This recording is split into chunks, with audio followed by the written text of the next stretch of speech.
시청자 여러분, 밤사이에 잘 쉬셨을까요? 마켓 시그널 오늘 진행을 맡은 조민재입니다. 계속해서 뉴욕 증시 3대 지수 분위기가 반전되나 싶었더니 오늘 상승 출발을 했었던 이 다우 지수 그리고 나스닥 지수마저 하락으로 반전하고 말았습니다. 다시 한번 CPI가 견조하게 나왔음에도 불구하고 이게 시장의 1월 금리 동결 가능성을 크게 바꾸지 못했다는 점, 또 트럼프 대통령의 발언 역시 계속해서 이 시장에서 파장을 일으키고 있는데 과연 어떤 내용이 기다리고 있을지 잠시 후에 자세히 보도록 하겠고요. 마켓 시그널 오늘도 힘차게 출발합니다.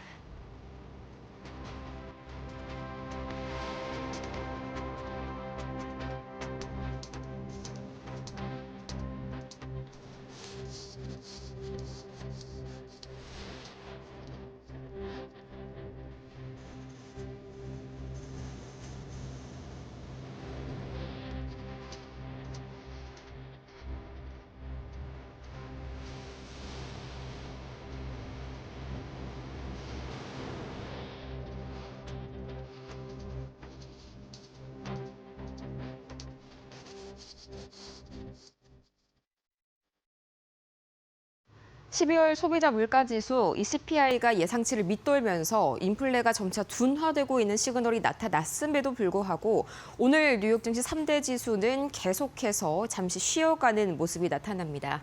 다우지수가 0.85%, 나스닥이 0.27%, S&P 500이 0.3%, 오늘은 다우지수의 하락이 보다 깊은데요. 금융주들이 일제히 약세를 보이면서 오늘 다우지수의 발목을 잡아가는 움직임 보이고 있습니다. 이 새해 들어서 계속해서 상승세를 꾸준히 이어가지는 못하고 있는 뉴욕 증시, 그간 워낙 가파르게 상승했다 보니 조금 더 숨고르기 장세가 상승세 이후로 자주 나타나고 있는 2026년입니다. 과연 지금 시장의 자금 흐름은 어떻게 흘러가고 있을지 히트맵 통해서 보다 자세하게 만나보시죠. 가장 먼저 상승불이 초록불이고요. 또 빨간불이 하락불이라는 점을 감안했을 때 오늘은 전반적으로 금융주들이 크게 빨간불, 하락불을 켜내고 있습니다. 우선 오늘 JP모건이 첫 번째로 이 금융주들 쪽에서도 이 실적 스타트를 끊었었죠. 생각보다 세부 항목 쪽에서 좋지 못한 그런 성과를 밝혔고요. 또 얼마 전 트럼프 대통령의 이 신용카드 연간 금리에 대해서 10%로 이 상한을 둘 것이다. 이 발언에 은행권 JP모건을 중심으로 다시 한번 반발할 수 있다는 가능성을 보여주면서 전반적으로 경계감이 확대되고 있는 금융주입니다. 뿐만 아니라 오늘은 이 반도체, 소프트웨어 중심으로 강하게 하락, 매물이 발생하고 있고요. 마이크로소프트도 오늘은 약 2%가량 하락하는 움직임입니다. 반면에 에너지주들은 오늘 상당히 좋은 움직임 보여주고 있는데요. 이 엑손모빌이 계속해서 1.8% 상승 중입니다. 이 세계 최대 자산 운용사죠. 블랙록이 밤사이에 올해만큼은 이 AI 관련주들로 빅테크보다는 에너지 관련주들을 최선호로 삼고 있다라고 밝히면서 다시 한번 에너지주들 각광받고 있는 하루입니다. 그렇다면 과연 오늘 이런 시장 장세를 만든 세 가지의 이슈들 어떤 게 있을지 바로 함께 만나보시죠. 가장 먼저 밤사이에 있었던 가장 큰 매크로 지표 발표는 역시나 소비자 물가지수 CPI였는데요. 이 결과 자체는 상당히 괜찮게 나왔습니다. 하지만 시장의 기대치를 충족하기에는 그렇게까지 완벽한 결과는 아니었다는 게 중론인데 뒷장을 통해서 조금 더 자세하게 만나보시죠. 우선 전체적으로 봤을 때는요, 이 CPI 소비자 물가지수 상승률은 대체로 예상치에 전년비와 전월비 모두 부합했고요. 이것보다 더 중요한 게 이 에너지와 식료품, 계절적인 변동성이 큰 두 가지를 제외한 근원 CPI 상승률, 이걸 연준에서는 조금 더 중요하게 보는데 이거는 전년 대비해서 2.6% 상승으로 예상치를 하회했고요. 전월 대비해서도 0.2% 상승으로 마찬가지로 예상치를 하회했습니다. 이렇게만 두고 봤을 때에는 인플레가 점차 둔화되고 있다는 긍정적인 시그널, 금리 인하의 우호적인 환경이 조성됐다라고 할 수가 있겠는데 여기서 약간의 이 레드 시그널, 안 좋은 시그널이 있었다면 아직까지도 주거비가 제대로 잡히지가 않았습니다. 주거비와 식료품비가 아직까지도 전체적인 물가 상승을 주도하고 있는 상황이고요. 이 CPI가 조금은 완화되면서 다시 한번 금리 인하에 대한 가능성이 높아지나 싶었는데 이 부분에 대해서는 만족할 만한 결과가 나오지 않았습니다. 우선 이 프린시플 자산운용 수석 전략가인 시마샷은 이번에 CPI 결과에 대해서 예상보다는 낮다, 긍정적인 결과이긴 하지만 이게 현재로서 1월 연준의 금리 관련 판단에 있어서 크게 뭔가 영향을 미칠 정도는 아니다라면서 다소 아쉬운 소회를 밝혔습니다. 현재로서 이 CPI가 발표가 된 직후에 이 1월 FOMC에서의 금리 결정 가능성은 이 페드워치 툴 기준으로 동결이요 97.2%가 나왔고요. 25bp 인하가 2.8%. 이 CPI 결과가 당장에 있을 1월 FOMC에서는 그렇게 유의미한 영향을 미치지 않았다는 점이 확인이 되실 거고요. 또 이어서 이 도널드 트럼프 대통령 역시 CPI 발표 직후에 좀 찬물을 부을 만한 글을 자신의 이 트루스 소셜 미디어 계정에 올렸습니다. 간단하게 얘기해서 미국의 CPI 결과가 상당히 훌륭하게 나왔다, 낮게 나왔다고 주장을 하면서 제롬 파월 연준 회장이 금리를 의미 있게 인하해야 한다고 다시 한번 촉구했는데 글쎄요, 이 시장에서는 전일 제롬 파월 형사 사건 착수에 관련해서 계속해서 연준의 중립성을 의심받는, 연준의 독립성이 위협받는 상황에서 트럼프 대통령이 또다시 이 CPI를 근거로 제롬 파월을 공격하자 시장은 이를 긍정적인 신호보다는 더욱더 부정적인 신호로 받아들였습니다. 이 때문에 오늘 전반적으로 CPI가 좋게 나왔음에도 불구하고 3대 지수들은 하락세를 이어가고 있고요. 추가적으로 고용도 마찬가지로 다소 찬물을 끼얹었습니다. 두 번째 이슈 다시 한번 보시죠. 이 ADP 민간 고용 관련 기업이죠. 이 ADP에서 발간한 주간 고용이 전주 대비해서 11,750명가량 증가한 것으로 나타나면서 상당히 개선된 흐름을 보였습니다. 고용이 견조하다는 신호가 나왔는데 보시자면요. 현재 최근 들어서 ADP 민간 고용은 소폭이나마 계속해서 개선되는 움직임이 보이실 겁니다. 실제로 밤사이에 나왔었던 ADP 주간 고용 추이를 보자면요. 이 직전주가 11,500명에 불과했는데 이번 주 들어서는 11,750명가량으로 계속해서 이 고용이 개선세를 보이고 있다. 이 점도 마찬가지로 이 금리 인하 기대가 커지지 못하는 것에 일조를 했습니다. 이 때문에 오늘 CPI가 탄력을 받지 못한 두 번째 이유가 바로 이 고용에도 있었고요. 이 종전 이슈로 다시 한번 돌아가 보시죠. 계속해서 금융주들이 요새 들쭉날쭉한 움직임을 보이고 있는데 오늘만큼은 다시 한번 급락하는 움직임이 나타나고 있죠. 우선 이 JP모건이 실적을 발표했는데요. 실적이 조금은 실망스러웠습니다. 전반적으로 봤을 때 매출과 영업이익은 예상치를 상회했지만 이 세부 항목을 봤을 때요. 가장 중요한 항목 중에 하나인 IB 부문, 투자은행 부문의 이 수수료가 줄면서 전반적으로 투자은행 부문 매출 자체도 하락했고 예상치를 하회했습니다. 거기에 더해서 이 JP모건의 CFO가 트럼프 대통령의 이 이자 상한제 발언과 관련해서 은행권들이 법적인 대응에 나설 수 있다는 그런 시사적인 발언을 내놨는데 이 때문에 다시 한번 은행주들과 금융주들 전반에 경계감이 투영되면서 오늘 일제히 하락하는 움직임이 나타났고요. 다우지수가 전반적으로 더 강하게 조정받고 있는 오늘 하루입니다. 그렇다면 과연 특징주들은 오늘 어떤 이슈를 몰고 왔을지 가장 먼저 M7 종목부터 확인을 해보시죠. 가장 먼저 구글입니다. 올해 베트남에서 이 픽셀 시리즈와 같은 고급 스마트폰을 생산할 계획을 밝혔는데 이 중국에서의 공급망 관련 이슈를 완전히 떨쳐내겠다는 의지로 해석할 수가 있겠죠. 거기에 뱅크 오브 아메리카와 같은 이 각종 증권사들의 목표가 상향 소식도 들려오게 되면서 오늘 구글은 다시 한번 상승세를 시현하고 있고요. 애플도 상당히 오늘 좋은 움직임 보여주고 있습니다. 이 애플 크리에이터 스튜디오 쉽게 이야기해서 AI가 탑재된 이 창작자용 어플인데 이 어플을 모아놓은 서비스입니다. 이걸 공개하게 되면서 다시 한번 이 매출 향상에 대한 기대감이 시장에 모아졌고요. 이어서 엔비디아는 계속해서 오늘 이 등락권에서 움직임 보여주고 있습니다.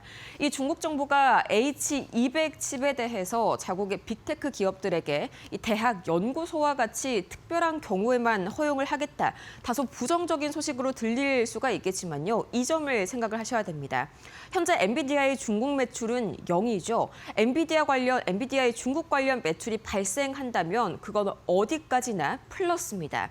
이 H200 칩이 아예 현재처럼 이 수출이 중단되는 것보다는 부분적으로나마 허용되는 것이 엔비디아에게는 플러스가 될 수 있는 소식이라는 것이죠. 이 때문에 엔비디아 오늘은 제한적이지만 강보합권에서 움직이고 있고요. 이 세 가지의 주가 흐름 바로 보도록 하겠습니다. 가장 먼저 구글입니다. 1.24% 상승하면서 계속해서 이 질주하는 모습을 보여주고 있는 구글, 이어서 보도록 하겠습니다. 다음으로 애플도 오늘 0.31% 견조한 상승세로 하루를 마무리 지었고요. 이어서 엔비디아입니다. 중국 수출이 되면 좋은 거고요. 안 돼도 현재로서는 본전인 상태의 엔비디아 0.47%. 역시나 중국 정부가 완전히 H200 칩의 수출을 막지는 못한다는 점이 시장에 다시 한번 안도감을 불어넣은 그런 모습이고요. 추가적으로 세 가지의 M7 종목들 이어서 보도록 하시죠. 가장 먼저 마이크로소프트, 오늘 전반적으로 이 AI 소프트웨어주들이 계속해서 이 조정을 받고 있고요. 거기에 또 개별주 악재도 있었습니다. 이 AI 데이터 센터에 들어가는 막대한 전기 요금을 전액에 대해서 직접적으로 부담하겠다라고 공식적으로 사측에서 밝혔는데, 사실 이게 최근 미국에서 전기료가 폭등하면서 트럼프 대통령이 상당히 골머리를 앓고 있었습니다. 그러면서 트럼프 대통령이 또 밤사이에 이 빅데이터 관련 기업들, 특히나 하이퍼스케일러 관련 기업들이 막대한 전기료를 직접 자비로 부담해야 한다면서 마이크로소프트와 함께 이야기를 나누고 있다. 이 뉴스가 보도된 직후에 나온 이야기인데, 이 때문에 오늘 메타 역시 큰 폭으로 장중에 2% 이상 조정을 받았습니다. 같은 하이퍼스케일러 기업이죠. 또 다른 하이퍼스케일러 기업인 아마존 역시 오늘 같은 소식으로 하락을 면치 못했는데, 그나마 다행인 점은요. 이탈리아 당국이 지난 2021년이었습니다. 이 메타가 물류 관련해서 굉장히 독점적인 지위를 남용하고 있다면서 거액의 벌금을 부과했는데, 이게 기존에 1조 6천억 원이었다면 1조 1천억 원가량으로 5천억 원가량 큰 폭으로 감액을 해줬습니다. 이 소식에 하방 어느 정도 다쳐간 아마존, 오늘 약보합권에서 거래를 마칠 것으로 예상이 되고요. 이어서 테슬라도 오늘 아쉬운 움직임을 보여줬습니다. 이 HSBC 측이 미국의 전기차 세액 공제가 종료될 것이라면서 이 때문에 판매량 압박을 받을 것으로 예상했습니다. 이런 이유로 테슬라의 4분기 마진이 4% 수준으로 예상치를 밑돌 것이라고 전망했고요. 참고로 전분기는 이 마진이 5.8%가량, 전분기도 상당히 좋지는 못했는데 이것보다 더 낮아진다는 거죠. 이 때문에 HSBC, 테슬라에 대해서 축소를 그대로 유지했습니다. 아쉬운 투자 의견이죠. 이 세 가지의 주가 흐름 바로 체크해 보도록 하겠습니다. 가장 먼저 마이크로소프트 오늘 1.36%, 앞으로 어마어마한 이 전기료 더욱더 부담이 늘 텐데, 여기에 대해서 시장이 상당히 이 비용 우려감을 증폭시키고 있습니다. 이어서 보도록 하겠습니다. 다음으로는 아마존 1.57%, 역시나 오늘 하이퍼스케일러들의 하락 면치 못한 모습입니다. 추가적으로 테슬라 보도록 하시죠. 0.39%, 오늘 약보합권에서 거래 마쳤고요. 세 가지의 특징 있는 종목들이 기다리고 있습니다. 어떤 게 있을지 가장 먼저 인텔 기다리고 있습니다.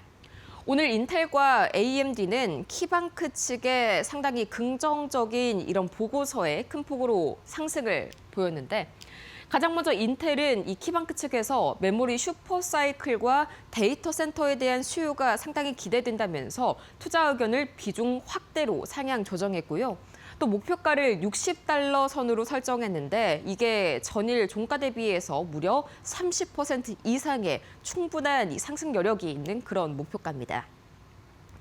이어서 AMD도 보도록 할 텐데요. 마찬가지로 키방크 측에서 올해 서버 올해 이 서버 CPU가 완판됐다면서 1분기의 가격을 10%에서 15%가량 인상하는 방안을 검토 중이라고 밝혔습니다. 여기에 AMD에 대한 투자 의견을 중립에서 비중 확대로 바꿨고요. 또 목표가 역시 $270로 상당히 긍정적으로 제시했습니다. 이 마지막으로 백신 대표적인 코로나19 백신 기업으로 유명하죠. 모더나입니다. 이 JP모건 헬스케어 컨퍼런스에서 CEO 발언이 주목을 받았는데 작년에 2025년에 매출이 $19억 전망된다면서 가이던스의 중간값을 대폭 상회하는 긍정적인 이런 결과를 내놨습니다.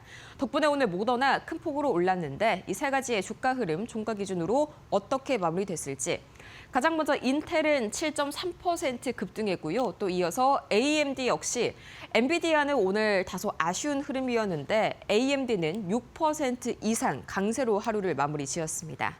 마지막으로 모더나입니다. 이 모더나 같은 경우에도 장중 내내 좋은 움직임을 보여줬었는데 17% 가까이 강세로 오늘 하루를 마무리 지었습니다. 이어서 6가지의 매크로 지표 흐름 어떻게 흘러갈지 가장 먼저 이 WTI 국제유가부터 만나보시죠. 이 국제유가는 트럼프 대통령이 밤사이에 다시 한번 이란에 대해서 미국 시민들이 이란에서 대피하는 것이 좋은 생각이라고 밝혔고요. 또 이란의 반정부 시위대를 지지하는 성명을 밝히면서 지정학적인 우려감이 올라갔습니다. 이 때문에 단기적으로 국제유가에 대한 공급 우려가 올라가게 되면서 순식간에 국제유가가 2% 이상 상승, 배럴당 $61 선을 돌파했습니다. 이 배럴당 국제유가가 $61 선을 넘는 거 굉장히 오랜만에 보는 상황이네요. 이어서 원달러 환율 역시 다시 한번 새해 들어서 고공행진을 이어가고 있습니다. 특히 이번 주 들어서 큰 폭으로 올라가고 있는데 벌써 1,480원이 눈앞에 와 있는 상황입니다. 사실상 원화 자체의 문제라기보다는요, 엔화 약세에 동조하는 흐름이 이번 주 들어서는 강해지고 있기 때문인데 이 다카이치 사나의 일본 총리가 다카이치 트레이드 재정 부양 정책을 굉장히 활발하게 펼치고 있습니다. 사실상 여당 측에 현재 이 중의원 폐지를 계속해서 전달한 상황이고요. 이 조기 총선이 거의 확실시가 된 그런 상황입니다. 이 때문에 달러 엔 환율이 어제 159엔을 돌파한 상황이고 원화 역시 여기에 동조하면서 상대적으로 큰 폭으로 평가 절하받고 있는 원화입니다. 이어서 비트코인 가격 역시 이 3% 이상 큰 폭으로 상승하면서 새해 들어서 비트코인 가격은 상당히 좋은 움직임을 보여주고 있는데 이 어제 비트코인 현물 ETF에 $1억 넘는 순유입세가 계속해서 들어오면서 수급 상황이 개선되고 있는 비트코인. 금 가격은 이 $4,600 선을 돌파하면서 잠시 쉬어가는 움직임이 나타나고 있고요. 전일 대비해서 0.29% 약간은 숨고르기 하고 있는 모습입니다. 이어서 미국채 10년물과 미국채 2년물은 계속해서 1.6bp 또 1.9bp가량 계속해서 낮아지는 움직임이 나타나고 있는데 30년물 국채 경매가 예상보다 수요가 견조한 것이 확인이 됐습니다. 예상치보다도 결과적으로는 이 낙찰된 금리가 낮게 형성이 됐는데 이 때문에 미국채 10년물과 미국채 2년물 역시 마찬가지로 하락세를 겪으면서 오늘은 다소 완화되는 움직임 보이고 있습니다. 그렇다면 과연 세 가지의 이 지수 흐름 어떻게 마무리를 지었을지 가장 먼저 다우지수는 0.8% 금융주들의 하락세에 오늘 큰 폭으로 조정을 받았고요. 나스닥 지수는 0.1%, S&P 500도 0.19% 약보합권에서 거래를 마쳤습니다. 지금까지 뉴욕 증시 3대 증시 상황 바로 만나봤습니다.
글로벌 증시가 보내는 월가의 신호를 알아보는 시간이죠. 월가 시그널 출발합니다. 첫 번째 소식입니다.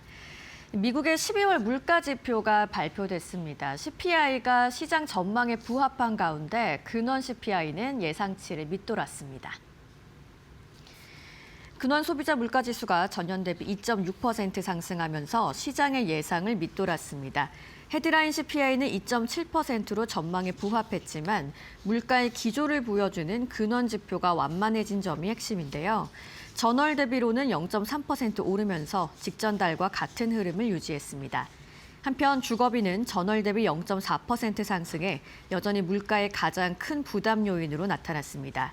식품 가격은 0.7%, 에너지는 0.3% 오르면서 생활 물가는 전반적으로 상승 압력을 받았습니다. 의류 가격은 0.6%, 운송 서비스는 0.5%, 의료 서비스는 0.4% 상승했습니다. 반면 중고차와 트럭 가격은 1.1% 하락해 전체 물가 상승폭을 일부 제한했는데요. 이번 지표로 인플레이션 재가속 우려는 다소 완화됐다는 평가입니다. 시장에서는 미 연준이 1월에는 기준금리를 동결할 가능성이 높다고 보고 있습니다. 다만 근원 물가 둔화로 올해 금리 인하 여지는 유지됐다는 해석입니다. 시카고 상품골에서 패드워치 기준으로는 6월 이후 두 차례 인하 가능성이 반영되고 있습니다.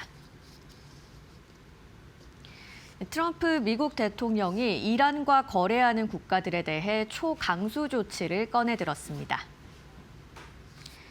트럼프는 이란과 교역하는 모든 국가에 25% 관세를 즉시 부과한다고 밝혔습니다.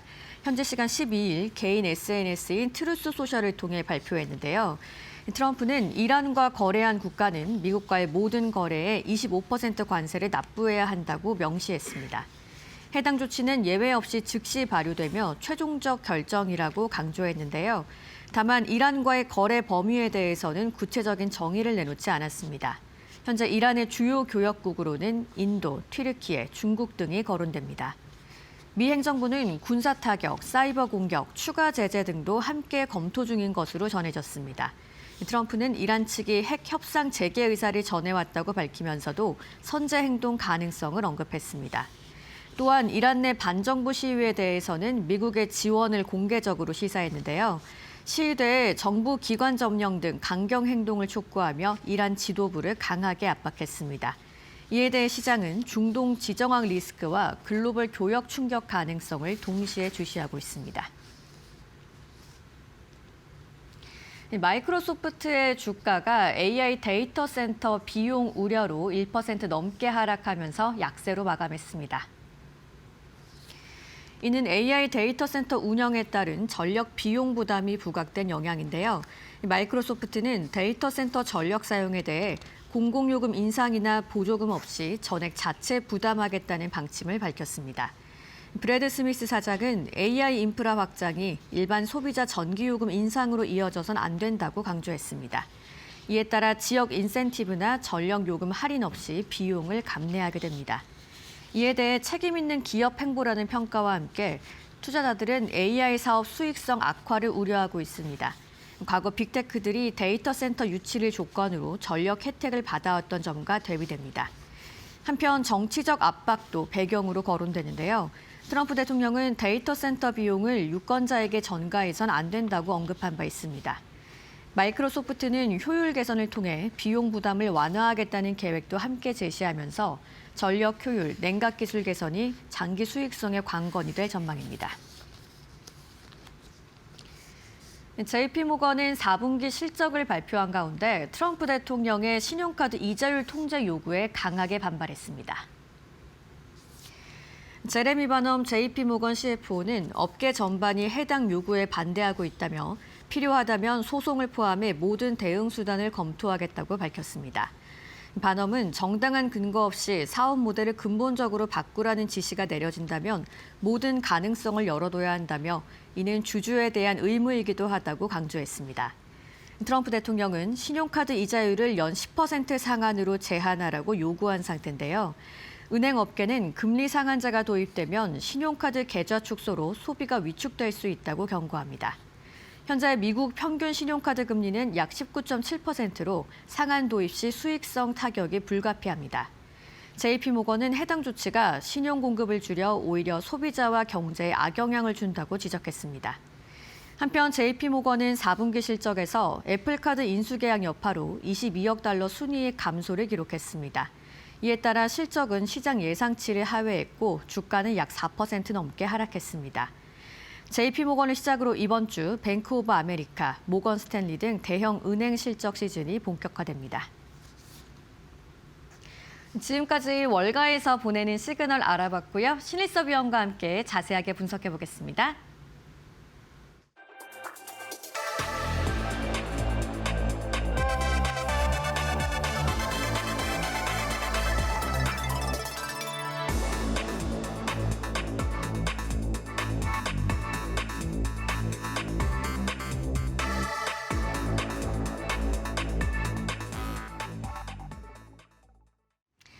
네, 미국의 12월 근원 CPI와 CPI가 발표가 됐습니다. 좀 더 집중하고 있는 부분이 바로 근원 물가 둔화인데요. 좀 단순한 숫자 개선으로 봐야 할지 아니면 추세 변화로 봐야 될지 좀 궁금하더라고요. 네, 일단 이제 우리가 이런 것을 보는 이유가 연준이 어떻게 판단할 것인가에 대한 부분이잖아요. 그래서 연준이 두 가지 목표가 있지 않습니까? 고용, 그 다음에 물가. 그러니까 엄밀히 말하면 이제 최대 고용과 물가 안정이라는 두 마리 토끼를 잡기 위해서 연준이 금리 카드를 활용하는 거잖아요. 근데 지금 우리가 이제 고용 지표들을 쭉 봐왔죠. 졸트도 있었고, 뭐 ADP에서 나오는 민간 고용 지표도 있었고, 그 다음에 미국도 고용노동부에서 발표되는 그 지표도 있었습니다. 근데 실업률은 조금 떨어졌는데, 네. 뭐 졸트에서는 뭐 기업이 자신감이 없어서 구인 공고도 덜 내고 자발적 퇴사자도 없고 회사에 그냥 붙어 있으려는 사람 많고 이랬죠. 그 다음에 비농업 취업자 수 같은 경우에는 화끈하게 많이 나오지도 않았습니다. 그 실업률만 조금 떨어진 건데 그런 상태에서 이제 중요한 물가 지표들이 나오기 시작하죠. 네. 그러니까 지금 고용 시장은 그렇게 뭐 실업률 빼고는 근데 우리가 실업률도 그때 분석을 하지 않습니까? 실업률도 액면으로는 낮아졌지만 그 노동시장 참가율이 전체적으로 떨어지는 가운데 실업률이 빠진 거라 아예 취업에 대한 욕구를 포기해버린 사람들이 많다. 그게 안 좋다고 했잖아요. 그래서 이제 이 고용시장을 살리기 위해서는 그런 비둘기파적으로 금리 인하를 해야 되는 입장이잖아요. 그런 상황 속에서 이제 물가를 딱 맞이했는데 어저께 이제 그 CPI 소비자 물가지수 같은 경우에는 예상치 그 하회가 나왔나요? 네. 그렇죠? 그래서 이제 이 물가는 별로 또 오르지 않은 부분. 이렇게 하면 이제 트럼프 행정부에서는 계속 욕을 하겠죠. 봐라, 고용 시장이 그렇게 좋지도 않은데 물가에 대한 부분은 안정됐다. 그러면 너네는 해야 될 일이 뭐겠니? 금리를 내려야 되지 않겠니? 계속 이런 얘기를 하겠죠. 근데 이제 연준에서는 또 이거를 파봐야겠죠. 이런 것들이 지금 뭐 고용 시장 같은 경우가 계속 이렇게 정말로 안 좋아서 우리가 살려야만 해서 금리 인하를 화끈하게 해야 되는지 네. 아니면 어제 물가를 봤을 때 아직도 찜찜해서 함부로 내릴 수 없는지 이런 이제 판단의 어떤 그 기로점에 있는 것이죠. 그래서 여러분도 이런 관점에서 연준 이연이라고 생각을 하시고 고용 지표들을 쫙 봤다. 네. 이제 어저께 나온 물가 지표들을 종합을 해서 그럼 나는 비둘기파적인 스탠스를 취할 것인지 매파적인 스탠스를 취할 것인지 한번 뭐 판단을 해보시기 바랍니다. 자, 그래서 이제 그런 관점에서 이제 물가를 본다. 이렇게 지금 보셔야겠죠. 그래서 CPI 소비자 물가지수가 나왔는데 우리가 헤드라인 CPI라고 보통 보도자료에 나온 그게 2.7입니다. 근데 이제 여기서 음식료, 에너지 이런 거는 변동성이 심하고 계절성이 또 강해요. 에너지 같은 경우는 겨울철에 또 난방해야 돼서 많이 필요하지 않습니까? 여름철에도 그렇고 그런 계절성 부분들. 그래서 음식료랑 에너지를 빼서 네. 코어 CPI라고 하죠. 뭐 근원이라고 하고 또 하고 코어 CPI라고 하고 거기서 이제 주거비까지 빼면 이제 슈퍼 코어 핵심이죠. 완전 핵심 CPI가 나옵니다.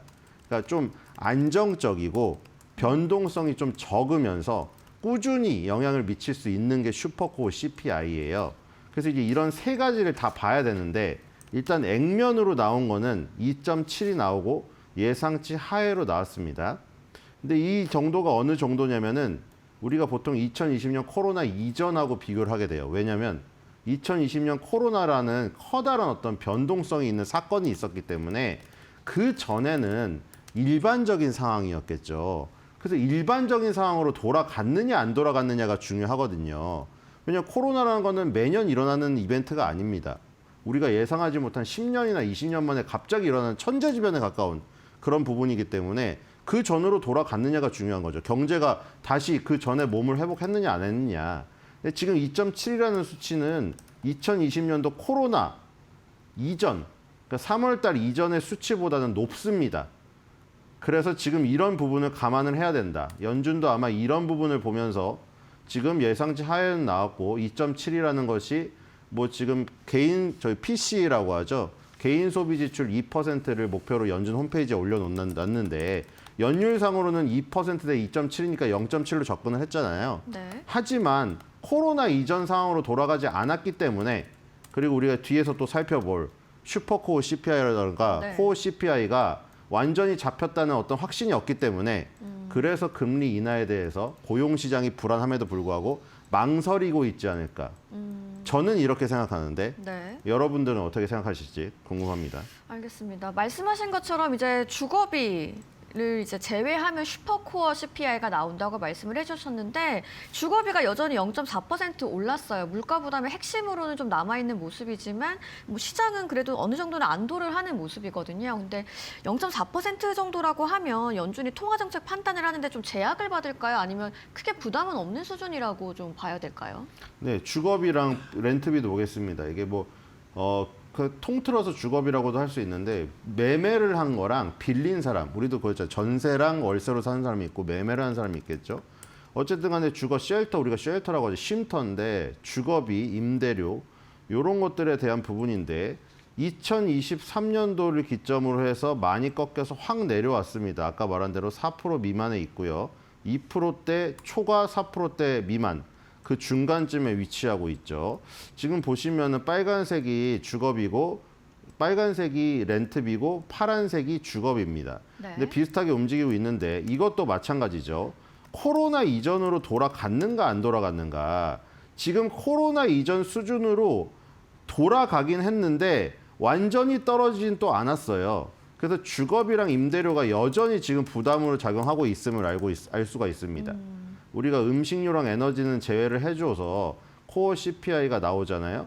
거기서 이제 요 부분, 주거비랑 임대료가 확 내려가지 않은 부분, 여기서 이제 주거비랑 임대료를 만약에 요걸 또 제외해준다고 하면은 핵심 코어 CPI가 나오는데 거기 CPI도 임금이라든가 노동 집약적 산업이 서비스업에 관련된 부분이기 때문에 그 부분은 안 내려가고 있거든요.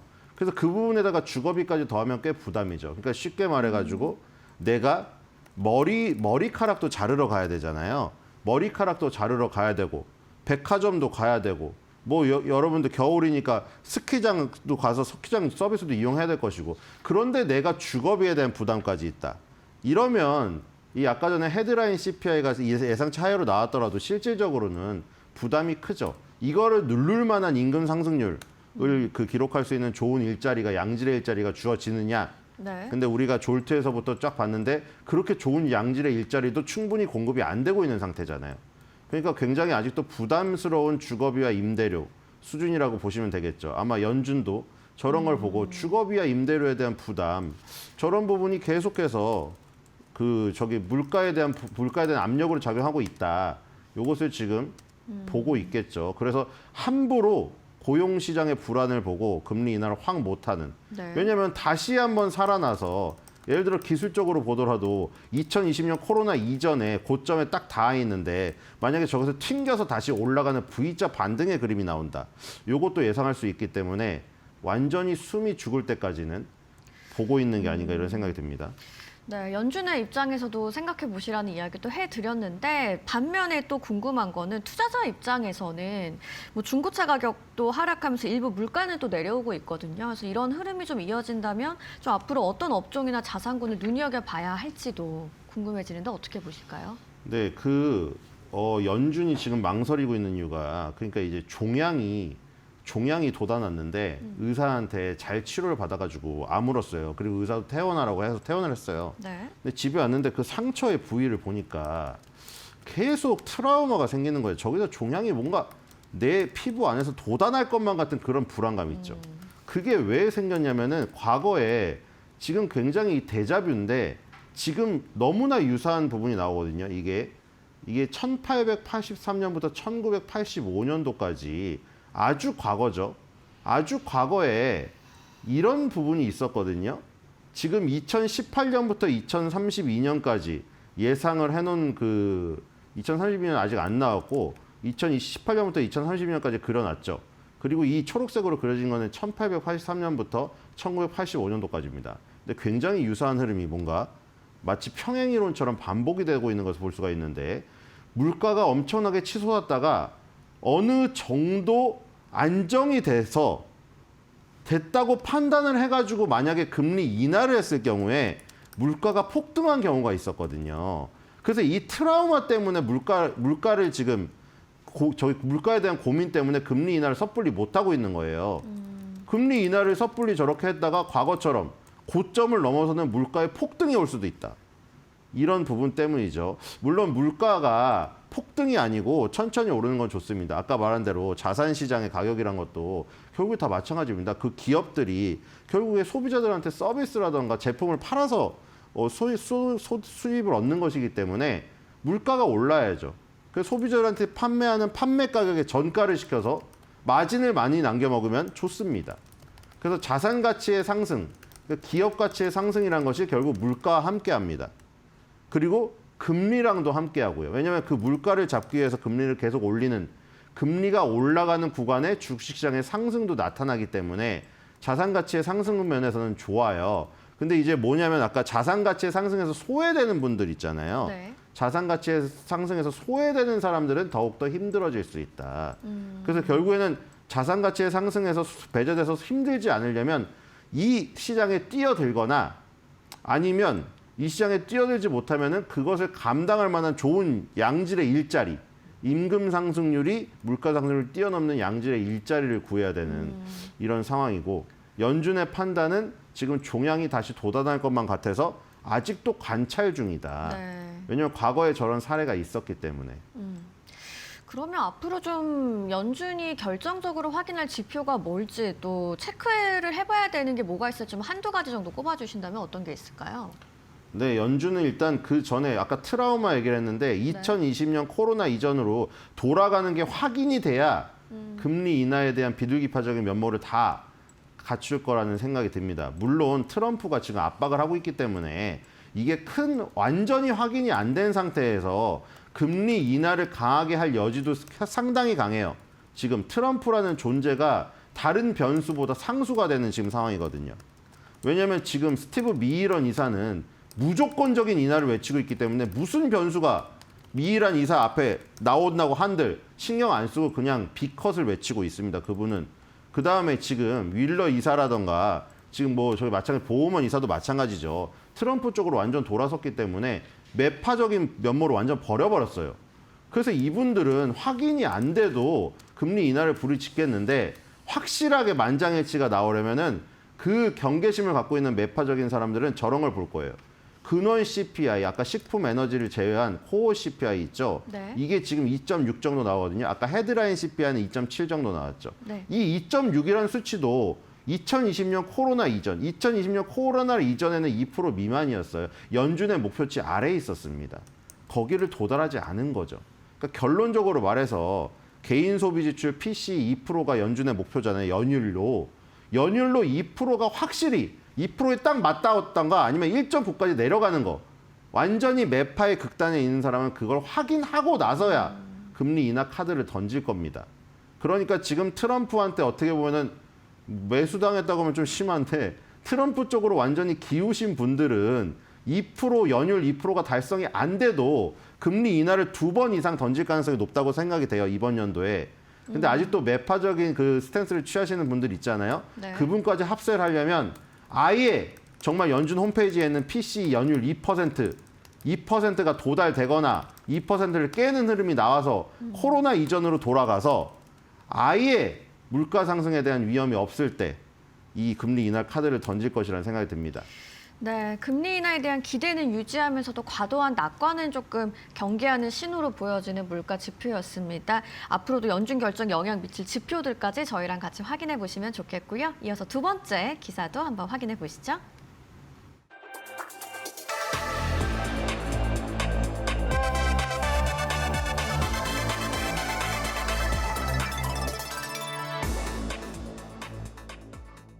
네, 트럼프 대통령이 이란과 거래하는 국가들에게 25%의 관세를 부과하겠다는 강수를 뒀습니다. 이 발언을 좀 그냥 압박용 메시지로 봐야 할지 아니면 실제 정책 리스크로 봐야 할지 좀 어떻게 해석을 하시나요? 아주 민감한 부분이죠. 왜냐하면 트럼프는 이런 걸 잘하거든요. 핑퐁으로 때리기. 직접 때리진 않고. 근데도 다 알고 있어요, 사실. 중국이랑 러시아도 알고 있지 않습니까? 시진핑하고 푸틴하고 트럼프가 만나서 악수를 하고 미소를 짓는다고 하더라도 그건 그냥 포토라인에 서서 뭐 즐거운 사진 한 장 남기기 위한 거라는 거 다 알고 있죠. 그러고 나서 돌아가서 서로 본국에 가면 어떻게 행동합니까? 러시아, 중국 때리기에 혈안이 되어 있죠. 자, 지금 베네수엘라 마두로를 왜 체포를 했습니까? 납치를 하고 누구를 잠그려고? 베네수엘라 원유를 누가 사줍니까? 중국이랑 이란이 사주죠. 근데 그 다음은 또 이란이 히메네이를 때리고 있죠. 이 히잡 시위보다 더 심각한 지금 시위가 일어나서 그 도움까지 받아서. 근데 이란도 마찬가지입니다. 이란의 원유를 가장 많이 가져가는 나라는 중국이에요. 그러니까 결국에 베네수엘라 마두로, 이란의 히메네이 이거 계속 때린 이유는 결국 쿠션이죠. 우리 당구 치시는 남자분들 아실 거예요. 쿠션 맞춰서 결국 뭘 빼려고 하는 겁니까? 본 볼을 빼려고 하는 거 아니에요. 결국 본 볼은 중국입니다. 그래서 이란이 중국향 원유 수출이 계속해서 늘어나고 있고 베네수엘라도 계속해서 늘어나고 있었어요. 그래서 그 시점에 지금 타격을 한 것은 결국에 이란과 베네수엘라를 때리는 척하지만 중국을 때리는 그런 지금 상황이었다 보시면 될 것 같고, 그 다음에 이제 이 지금 요게 과연 이루어질 것인가 말 것인가 25% 요거잖아요. 근데 이게 지금 큰 문제가 되는 게 뭐냐면은 4월 달에 갑자기 이거 25% 포함해서 무인도까지 포함해서 각 나라한테 매겨가지고 딱 피켓을 들고 나왔잖아요. 그 뒤에 뭐 우방국인 한국, 일본, 뭐 지금 대만까지 이게 협상이 마무리되고 있고, 뭐 캐나다랑 멕시코랑은 인접국이긴 하지만 계속 시끄럽고, 그리고 아예 돌아선 나라들이 있죠. 브라질이라던가 이란이라던가 이런 나라들, 터키 뭐 이런 나라들은 아직 협상이 진행이 안 된 상황인데 갑자기 이거를 또 다 깨는 지금 상황이 돼버렸거든요. 네. 왜냐하면 시진핑하고 오랫동안 안 만나다가 경주에서 전격적으로 만나서 에이펙에서 지금 1년 유예한 것들이 뭐 막 50%, 100% 무서운 숫자들 많이 있었잖아요. 그 숫자들이 없어졌는데 이렇게 되면은 숫자가 다시 부활해야 돼요. 왜냐면 아까 말했듯이 이란하고 거래하는 모든 나라에 25% 관세를 부과한다고 했거든요. 그러면 여기서 충돌하겠죠.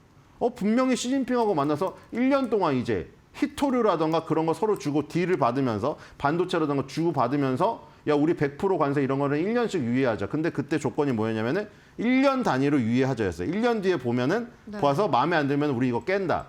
바로 무서운 거 된다. 근데 1년도 채 되지 않아 가지고 지금 이란하고 거래하는 이란하고 최대 거래국이 중국이에요. 네. 거기다 25%를 즉시 발효한다고 하면 이거는 아까 말한 대로 법적으로 되던 말던 간에 지금 이 모든 판이 다 깨지는 거거든요, 다시. 그래서 도대체 무슨 어떤 또 파국을 불러오려고 이렇게 하는가. 왜냐면 우리가 주식시장이 가장 흔들렸던 때가 4월 달이잖아요. 그래서 또 지금 약간 주식시장 참여자들은 불안의 트라우마를 지금 생각하게 될 또 멘트가 나왔습니다. 네. 뭐 말씀하신 것처럼 이란의 주요 교역국으로 인도, 중국 등이 언급이 되고 있는데 뭐 실제로 관세 대상이 되면 뭐 글로벌 교역 질서에는 또 어떤 충격이 좀 먼저 가해질까요?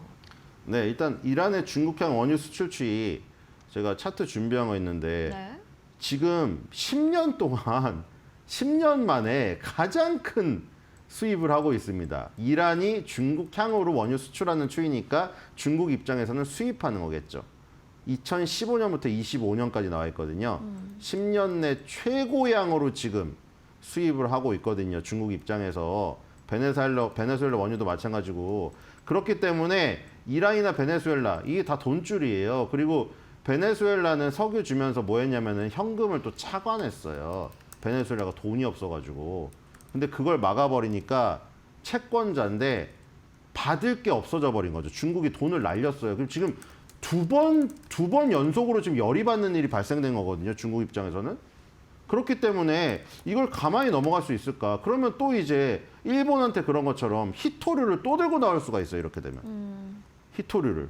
그러면 이제 또 이제 뭐 우리는 그럼 또 반도체 안 주겠다. 아, 이것도 전쟁이 또 이제 이렇게 시작되면은 굉장히 복잡해지는데 어쨌든 간에 이런 부분이 얽혀 있기 때문에 주식시장에도 상당히 민감한 지금 상황으로 작용할 것이라는 생각이 듭니다. 그리고 또 뭐 핵심 질문이 뭐였죠? 제가 얘기를 하다가 네, 저리 이제 갔어요. 글로벌 교역 질서에 좀 어떤 충격이 있을까 네, 맞네요. 여쭤봤었는데 네, 교육 질서가 엄청 네. 불편해지죠. 지금 또 4월 달 이후에 약간 마무리 단계로 가고 있었잖아요. 근데 이렇게 되면은 또 판 다시 짜야 돼요, 또. 아까 이란의 영향을 받는 나라들을 또 찝어가지고 그리고 그 나라들이 인도나 터키나 이런 나라들이거든요. 그러면 또 판을 짜야 되거든요, 다시. 그래서 이제 이렇게 되면 또 어떻게 되는 것인가. 우리 거기다가 저희까지 있잖아요, 지금. 그렇죠. 대법원 판결까지 또 있잖아요. 만약에 대법원에서 이거 다 무효다 해버리면 그거를 예상하고 했나요, 설마? 대법원 판결이 무효날 가능성을 예상해가지고 미리 이걸 선제적으로 25% 관세를 또 한 건가요? 왜냐하면 스콧베센트 재무장관이 만약에 대법원에서 무효 판결 나면 다른 법들을 조합해가지고 한 3개의 법을 조합해가지고 지금과 똑같은 구조를 다시 만들 수 있다고 했거든요.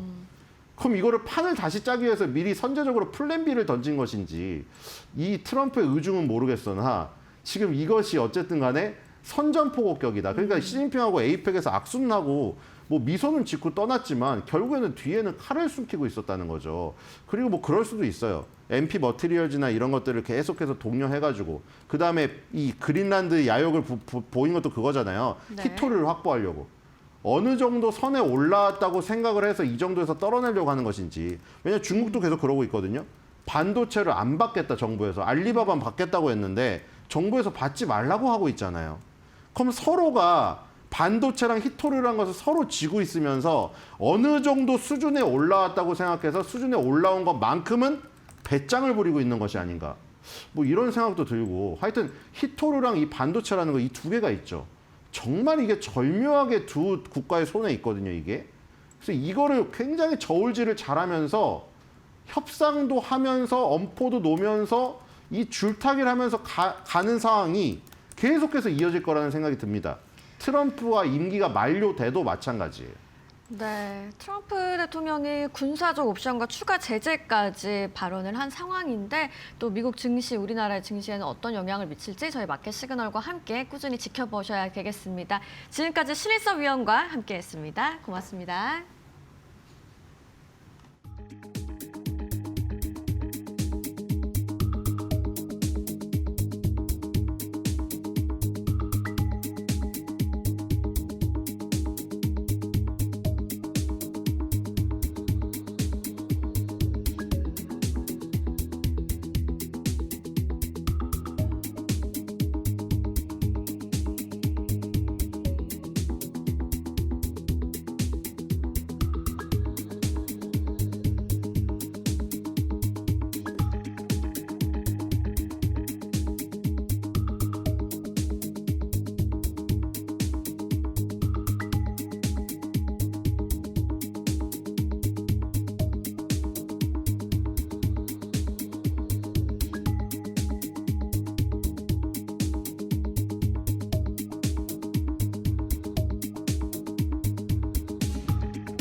외신에서 주목하는 국내 기업과 이슈를 살펴보는 시간입니다. 숨겨진 투자 정보를 찾아드리는 히든 글로벌. 오늘도 조호진 타키온 대표님과 함께합니다. 어서 오세요. 예, 안녕하세요. 네, 오늘의 첫 번째 이슈부터 함께 살펴보도록 하겠습니다. 먼저 다뤄볼 내용은요. 스위스에 본사를 둔 세계적인 금융그룹입니다. UBS의 리포트인데 SK하이닉스에 관한 이야기를 했어요. 요즘 저희가 반도체 업황, 특히 메모리 시장 심상치 않다라는 얘기 계속적으로 좀 전해드리고 있잖아요. 이 SK하이닉스의 목표가를 100만 원으로 껑충 뛰어서 제시를 했습니다. 굉장히 많이 올려잡았네요. 예, 그렇습니다. 그 UBS가 이제 그 이번에 올려잡았다는 데는 당연히 이제 메모리의 어떤 초과 수요, 공급보다는 수요가 많기 때문에 생긴 현상을 갖다 분석하면서 네. 목표가를 100만 원. 딱 100만 원 하면 우리가 느낌에도 뭐 70만 원, 90만 원보다는 100만 원 하니까 어감이 확 와닿으면서 그만큼의 이제 전체적으로 메모리 시장이 너무 이렇게 호황이구나라는 네. 점 알 수 있는 대목입니다. 네, 이렇게 영업이익을 좀 상향한 근거를 결국 초과 수요라고 볼 수 있을까요? 예, 그렇습니다. UBS가 이번에 100만 원 올려잡았는데 목표가를 100만 원 올려잡았는데 그전에 목표가가 이제 85만 원이었기 때문에 네. 엄청나게 올려잡은 것입니다. 근데 이렇게 올려잡은 배경에 영업이익도 같이 이제 올려잡았는데요.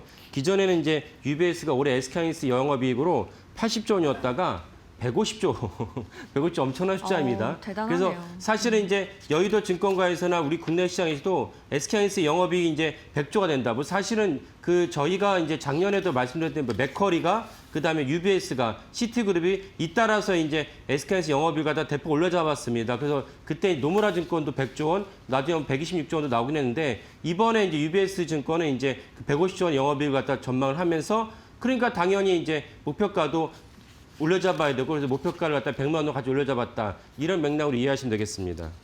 네, UBS는 초과 수요를 통해서 영업이익률 82%에 도달할 거라고 전망을 했는데 HBM 분야에서 독보적인 영향력이 있을 거라고 또 전망을 추가로 했다고요? 예, 이렇게 영업이 올려잡게 된 배경에는 당연히 이제 SK하이닉스는 단일 업종이죠. 그러니까 삼성전자랑 비교한다면 삼성전자는 모바일 사업부도 있고 전장 사업부도 있고 그다음에 LCD, 삼성 LCD도 사실 삼성의 100% 80% 지분을 갖고 있기 때문에 LCD 분야도 삼성전자의 재무제표에 일정 이상 이제 기여를 합니다. 하지만 SK하이닉스는 오롯이 이제 그 메모리 사업이 그 기업이기 때문에 그 반도체 메모리 사업 전체적인 업황에 따라서 영업이익과 매출과 주가가 좌지우지된다는 점을 알 수가 있습니다. 그래서 UBS 정권은 이제 올해 SK하이닉스 영업이익으로 영업이익률이 무려 82%, 작년에 82%였고 DDR 전체의 영업이익이 올해 들어서 67% 차지하고 우리가 또 관심 대상인 HBM 분야는 올해 시장 점유율 기준으로 했을 때는 56%를 차지한다라고 이제 보고 있습니다. 그러니까 나머지는 이제 여기는 이제 엔비디아뿐만 아니라 뭐 AMD도 있고 뭐 심지어 뭐 구글이나 이런 데도 HBM이 필요하기 때문에 전체 HBM 전체 시장에서 SK하이닉스가 차지하는 비중은 56%다. 그러면 나머지는 어디냐? 나머지는 이제 마이크론과 삼성전자가 차지하고 있습니다. 이렇기 때문에 SK하이닉스의 영업이익을 갖다가 150조로 전망하면서 목표가도 100만 원 올려잡았다라고 이해하시면 되겠습니다. 네, 영업이익이 높아지면 좀 PER도 낮아지는 측면이 있을까요? 예, 그렇죠. 그래서 아까 그 HBM과 관련해서 우리가 좀 주목해야 될 점 무엇이냐면, 아니 그러면 삼성전자가 올해 HBM 납품한다고 그랬는데 그러면 여전히 SK하이닉스의 HBM의 그 독보적인 영향력이 있는데 이것은 UBS가 어떻게 해석하고 있냐라고 이제 궁금한 분이 계실 텐데 올해 이제 HBM의 삼성전자 납품은 UBS의 전망은 뭐냐면 26년 올해 이제 2월이 돼야지 삼성전자가 HBM4의 샘플은 이제 여러 가지 단계가 있는데 그나마 좀 중요한 샘플을 하시는 워킹 샘플을 올해 2월 달에 납품할 것이고 그리고 상반기 끝에 가서야지 엔비디아가 삼성전자의 그 납품받은 샘플을 갖고 실제로 이제 퀄리파잉 테스트를 할 것이다라고 전망하고 있습니다. 그러면 이제 SK하이닉스는 어떻게 전망하고 있냐? UBS는 이미 10월 달에 SK하이닉스가 납품을 시작했기 때문에 그래서 아까 말씀드린 대로 HBM 전체의 시장 점유율을 SK하이닉스가 갖고 있는 시장 점유율을 56%로 전망하고 있습니다. 이래서 순차적으로 영업이익이 150조가 되고 그러다 보니까 목표가도 100만 원으로 잡았다. 이렇게 이해하시면 되겠습니다. 네, PER이 어떻게 되는 거죠, 그러면? 예. 그러다 보면 이제 그 삼성전자랑 SK하이닉스 PER도 여전히 낮아지게 되는데 SK하이닉스 PER이 전체적인 올해 이제 매출액이 215조 원, SK하이닉스 매출액 215조 원, 영업이익이 아까 말씀드린 대로 150조 원. 그러면 이제 PR이 5배 이미만 떨어집니다. PR이 4,900이기 때문에 4,900이라는 건 제가 누누이 말씀드리지만은 3등 기업인 마이크론과 비교했을 때 3등 기업 마이크론이 13배, 14배거든요. 그렇다면 사실은 SK하이닉스 PR로 접근한다면 거의 하프스코어 이하로 이제 더 이제 평가받고 있기 때문에 SK하이닉스가 올라갈 여지는 더 높다라고 볼 수가 있겠습니다. 네, 그런데 좀 수급에서 약간 특이한 점이 발견이 된다고요? 예, 예. 근데 이렇게 전망이 좋고 올해 같은 경우는 YTD를 보면 YTD라고 이제 올해 1월 2일 날 첫 거래를 했으니까 어제 종가 기준으로 YTD를 보면은 SK하이닉스가 17% 정도니까 나쁘지 않습니다. 삼성전자 역시 이제 14% 정도를 갖고 있고 코스피도 역시 더불어서 이제 그 7.5%의 YTD 수익률을 보였습니다. 얼마 지나지 않는데 이 정도 수익률을 보였다는 건 대단히 좋습니다. 근데 특이한 점은 무엇이냐면은 올해 1월 2일부터 어제 종가까지 기준으로 했을 때 그 수급 누적을 갖다가 보면은 외국인들이 엄청나게 팔고 있습니다. 그래서 외국인 삼성전자 같은 경우는 누적입니다. 어제 종가까지 무려 4조 원을 매도했습니다. 기관도 1.5조 원, 1조 5천억을 매도했고 이 물량을 다 개인들이 받아내고 있어요. 외국인 같은 경우도 외국인들은 역시 누적입니다. 외국인들은 SK하이닉스를 9천억을 매도했습니다. 기관도 3천억을 매도했는데 이거 역시 다 이제 개인들이 받아내서 아까 말씀드린 YTD 관점에서 SK하이닉스가 17%, 삼성전자 13%의 수익을 거뒀습니다. 그러니까 이렇게 전체적으로 너무나도 좋은 영업이익과 이제 목표가가 나오고 있는데도 불구하고 여전히 수급은 타이트한데도 불구하고 이렇게 외국인이 계속 팔았다는 것은 좀 불안한 대목이긴 합니다. 이 불안한 것은 결국 시장 외적인 이유 때문에 찾아봐야 되는데 많은 분들이 이제 아시겠지만은 이란에서 엄청난 학살이 벌어지면서 트럼프 대통령이 이 베네수엘라는 차원이 다릅니다. 트럼프 대통령이 이란에 개입할 여지가 있다. 이 점을 갖다 불안해 여기지 않았을까 싶고 그리고 오늘 이제 CPI가 잘 나오긴 했지만 혹시나도 이제 CPI가 더 예상치보다 더 높게 나오면 금리 인하가 어려워지니까 이 점을 갖다가 좀 걱정하면 외국인들이 팔지 않았을까라고 이제 분석을 할 수 있겠습니다. 네, 초과 수요와 HBM 경쟁력은 분명히 SK하이닉스의 강점입니다. 하지만 수급과 레버리지 위험까지 함께 점검을 하시면서 냉정한 시각이 필요한 시점이겠습니다. 이어서 다음 기사는 어떤 내용인지 한번 살펴보시죠. 자, 이번에는 워싱턴 포스트의 기사네요. 트럼프 행정부가 기후변화 대응을 위해서 핵 에너지 산업을 대폭 확대하는 정책을 선보였습니다. 좀 기존의 환경 정책과는 다른 접근인 것 같은데 트럼프와 기후변화 좀 가장 어울리지 않는 키워드가 아닌가 싶기도 해요. 네, 맞습니다. 그래서 그 워싱턴 포스트라면 이제 미국의 유력한 이제 종합 일간지인데 워싱턴 포스트에 이제 실린 이제 기고문인데 제목이 이제 좀 전에 보신 대로 사실은 많은 사람들이 트럼프 대통령에 대해서 기후변화에 대해서 대책이 없고 트럼프 대통령 지적이지 않고 좌충우돌하며 자신이 원하는 대로 주위의 눈치를 보지 않고 정책을 실천하는 사람이다 라고만 인식을 한다면 사실은 오늘 헤드라인은 이해가 안 됩니다. 기후변화에 대해서 트럼프 대통령이 무슨 대처를 했느냐라고 볼 수 있지만 사실은 원전을 확대하고 원전을 지지하고 원전을 갖다가 지원한 정책 자체가 기후변화의 대책이다라는 것이 워싱턴 포스트의 이제 제목입니다. 이 점을 우리가 좀 자세히 살펴보면서 결국은 이 점이 중요한 이유는 무엇이냐? 원전이 확대되기 때문에 그에 따라서 우리나라 원전 수혜주 대표적으로 이제 두산 에너비티가 있고 한전도 있고 한전 기술도 한전 KPS도 있습니다. 이런 종목들이 올해는 어떻게 될 것인지를 갖다 바라보는 중요한 대목이라 하겠습니다. 네, 트럼프와 기후변화라고 하니까 굉장히 좀 모순되는 느낌이 있는데 또 다른 모순의 하나로서 저희가 얘기해 볼 수 있는 게 바로 코로나 백신과 트럼프죠. 예, 그렇습니다. 그러니까 트럼프 대통령이 공중보건 관점에서 사실은 좀 많은 비판을 받았죠. 그래서 많은 분들이 이제 인지하고 계시겠지만 코로나 사태가 처음 터졌을 때 트럼프 대통령이 그때 이제 그 재선을 위해서 그때 일기가 끝나고 재선을 위해서 바이든 대통령과 이제 맞붙는 그런 장면이었습니다. 근데 트럼프 대통령이 많은 사람의 지적에도 불구하고 야, 코로나가 감기야. 아, 감기인데 왜 이렇게 호들갑을 떨어? 이러다가 결국 재선에 실패했어요. 근데 이제 워싱턴 포스트가 지적하는 게 무엇이냐면 트럼프 대통령이 분명히 그런 행보를 보였지만 또 다르게 우리가 놓치면 안 되는 대목이 무엇이냐? 트럼프 대통령이 그런 행보를 보였지만 동시에 백신을 갖다가 코로나 백신을 갖다 개발하는데 중요한 초석을 마련했다. 그 때문에 사실 우리가 현재 지금 마스크 쓰지 않고 코로나가 언 옛날처럼 느껴진 이유가 결국 백신이 나왔기 때문입니다. 물론 이제 백신이 나온 데는 화이자와 그다음에 이제 그 다른 백신 개발 회사들의 영향이 분명히 있었지만 거기에 대한 스타트를 정부 지원제 스타트를 끄는 것은 분명히 트럼프 대통령이었다. 이 점도 분명히 알아야 되는 것이 워싱턴 포스트의 지적입니다. 네, 뭐 트럼프가 완전 올인 정책을 펼쳤다라고 할 만큼 굉장히 좀 신속하고 민첩한 전략을 취하고 있습니까? 예. 그래서 원전을 상용하는데 원전이 하나의 원자력 발전과 원자력 핵이라는 것이 우리에게 무기로만 접근했던 것이 우리는 지금 그렇지 않지만 2차 세계대전이 끝나고 6.25 동란이 끝난 그 시점에 원전을 갖다가 전기로 바꾸는 민간의 전력으로 바꾸는데 크게 이제 박차를 가한 대통령이 같은 공화당 출신 아이젠하워입니다. 그래서 워싱턴 포스트의 이제 분석으로는 아이젠하워 이후에 가장 민첩하게 원전에 대한 정책을 지지하면서 원전을 확대하려고 했던 대통령이 바로 트럼프 대통령이다. 이러면 분명히 얘기하고 있습니다. 그래서 저희 코너에서 누차를 말씀드렸지만 트럼프 대통령이 말미암아서 지난 12월 초에는 이제 8억 달러의 규모의 정부 차원에서 지원 정책을 내놨고 그리고 이제 미국의 육군 본토에다가 기지가 많이 있으니까 원전을 지으려고 하는데 기지 때문에 이제 많은 시간을 할애하고 허비하니까 트럼프 대통령이 그 육군 본부에다가 지목을 해서 야 니네 기지에다가 마이크로 그 원전을 갖다 지어라. 마이크로 이제 원전이 하면 SMR은 이제 300메가와트이고 마이크로 리액터는 뭐냐면 30메가와트 훨씬보다 작습니다.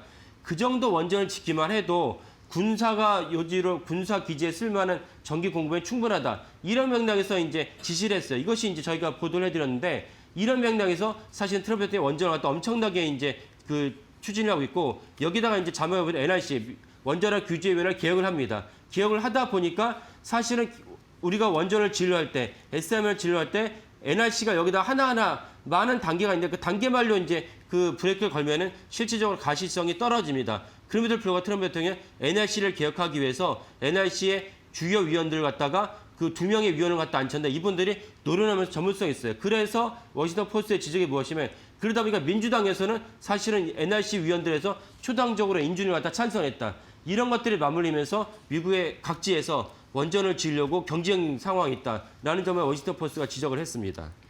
네, 그러면 이런 변화로 인해서 전력 외에도 좀 삶 전반에 걸친 변화가 있다고요? 예. 그래서 미국도 사실은 원전에 대해서 가혹할 만큼 많은 규제가 있었는데 예를 들면 이제 실제적으로 검출되지 않은 역학적 증거가 충분하지 않은 상황에서 낮은 방사선 양이 노출됐을 때 여기에 대해서 너무나도 많은 원전을 갖다 규제하는데 이건 사실 불필요하다는 것이 트럼프 대통령의 입장이고 트럼프 대통령 입장을 받아들인 NRC도 역시 그런 맥락에서 이번 수정안을 내놓고서 여겨집니다. 여기에는 당연히 환경보호청 EPA도 역시 트럼프 대통령이 집권했기 때문에 발맞춰서 그 입장을 바꾸고 있습니다. 이런 것들이 사실 미국인들의 삶에 걸쳐가지고 바꾸는 중요한 역할을 끼치고 이런 것들 제가 그 워싱턴 포스트의 이제 기사를 보면서 제가 어떤 생각이 떠올랐냐면 저희가 한번 소개해드렸는데 영국 역시 원전을 지으려고 하는데 영국이 원전을 지으려 하다가 20년 전에 중단된 사태가 있었습니다. 그때 왜 중단됐냐? 원전을 지으려 하는 곳에 바다 갈매기 한 마리가 발견됐어요. 그러면 이 바다 갈매기 한 마리에다가 영향 끼치지 않는다는 증거를 내놔라. 이러다 보니까 바다 갈매기 한 마리이기 때문에 한 마리의 영향을 받지 않는다는 증거를 채집하기 너무 어려웠습니다. 그러다 보니까 결국 영국의 원전을 짓는 것이 중단됐습니다. 이거는 FT 보도였습니다. 이건 너무나도 지나친 어떤 규제이기 때문에 영국 원전사를 갖다가 가로막는 장애물이다. 원전이 왜 중요합니까? 결국 AI 데이터 센터를 가동해야 되는데 AI 데이터 센터는 기존의 어떤 그 데이터 센터보다 엄청난 양의 전기가 필요하기 때문에 영국이 원전이 없으면 AI 데이터 센터를 가동할 수 없고 그것은 영국의 미래를 갖다가 가로막는 현실이기 때문에 FT가 지적한 것입니다. 동일한 맥락에서 트럼프 대통령도 이런 원전의 가혹한 규제를 갖다가 해결하지 않는 한 미국의 미래가 없다는 점을 분명히 인식하고 있어서 NRC도 개혁하고 EPA도 개혁하고 있다. 이 점 워싱턴 포스트가 지적을 했습니다. 네, 이로 인해서 주 정부와 민간 시장에도 좀 영향을 미치는 모습인데 전역에 원전 건설 붐이 일어나고 있다고요? 예, 미국은 당연히 아시겠지만 민주당 주지사도 있고 공화당 네. 주지사인데 민주당 주지사 역시 원전을 갖다가 유치하려고 다각도로 움직이고 있다는 것이다. 원전을 갖다 유치한다면 AI 데이터 센터 같이 유치할 수 있고 이것은 결국 무엇이냐? 해당 지역의 경제를 갖다가 살리고 해당 지역의 일자리를 창출하는 중요한 산업이기 때문에 민주당 주지사라 할지라도 원전을 유치하는데 마다하지 않고 있다는 것이 워싱턴 포스트의 이제 지적입니다. 이 말은 결국 우리나라도 새겨들어야 돼. 우리나라 정치를 새겨들어야 할 대목이라고 봅니다. 이 때문에 사실은 원전을 갖다가 짓는 것이 기후대책의 중요한 조치 중에 하나를 볼 수 있고 우리나라 민주당 모든 여권이 아니지만 일각에서는 너무나도 과도하게 원전을 갖다가 지으면 대한민국의 미래가 없는 것처럼 여기는 것은 잘못된 입장이다라고 분명히 말씀드릴 수 있겠습니다. 네, 기후 변화를 부정했던 트럼프가 원전 정책에 올인을 한 모습 좀 아이러니하지만 생각해볼 지점인 것 같습니다. 지금까지 히든글로벌 조호진 타키원 대표님과 함께했습니다. 고맙습니다. 네, 감사합니다.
네, 여러분 편히 잘 쉬셨습니까? 1월 14일 오늘 수요일입니다.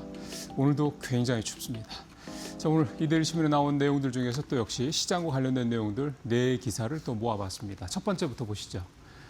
예, 최근에 뭐 어제도 그렇습니다만 요즘에 반도체 대형주들, 그러니까 삼성전자, SK하이닉스는 좀 주춤하죠.